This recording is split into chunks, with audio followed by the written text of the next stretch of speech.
Hi weavers, welcome to my channel. అందరూ ఎలా ఉన్నారు? బాగున్నారా? ఈరోజు నేను మసాలా వడ క్రిస్పీగా ఎలా రావాలి అనేది నేను చూపిస్తున్నాను. సో ఈ వీడియో మీకు నచ్చినట్లయితే సబ్స్క్రైబ్ చేసుకోండి ఛానల్ని. ఫస్ట్ టైం చూస్తున్న వాళ్ళు వీడియో నచ్చినట్లయితే లైక్ చేయండి. అయితే ఈ ప్రాసెస్ కోసం ఫస్ట్ నేను 2 కప్స్ శనగపప్పుని తీసుకున్నానండి.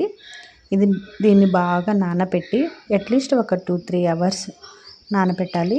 అలా చేస్తే వడలు అనేవి మనకు చాలా టేస్టీగా వస్తాయి. వీడియోలో చూస్తున్నారు కదా, పప్పు అనేది అట్లీస్ట్ ఇలా ఉండాలండి, బాగా నానిపోవాలి.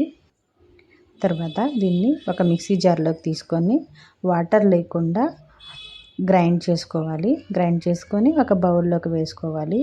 వాటర్ అస్సలు యూజ్ చేయకూడదండి. యూజ్ చేస్తే మసాలా వడ టేస్టీ అనేది పోతుంది. వడ కన్సిస్టెన్సీ అనేది వీడియోలో చూపిస్తున్న విధంగా ఉండాలి మినిమము. తర్వాత లోకి కొంచెం ఒక ఆనియన్ లేదా 2 ఆనియన్స్ సన్నగా కట్ చేసుకొని వేసుకోవాలి. గ్రీన్ చిల్లీ వేసుకోవాలి. ఇంకా కరివేపాకు, కొత్తిమీర, పుదీనా సన్నగా కట్ చేసుకొని వేసుకోవాలి. టేస్ట్ కోసం కొంచెం గరం మసాలా, కొంచెం ధనియాల పొడి, కొంచెం సాల్ట్, కొంచెం జీరా, ఇంకా లాస్ట్లో ఇది వామ్ అండి. వాము ఎందుకంటే ఈజీగా డైజెషన్ అవ్వడానికి యూజ్ అవుతుంది. సో నేను కొంచెం వామ్ ఎప్పుడు వేస్తాను, పిల్లలు తింటారు కాబట్టి. ఇదంతా బాగా చేత్తో మిక్స్ చేసుకోవాలి.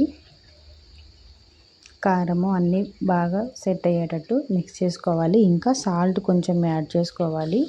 సరిపోయిందా లేదా చెక్ చేసుకొని వేసుకోవాలి.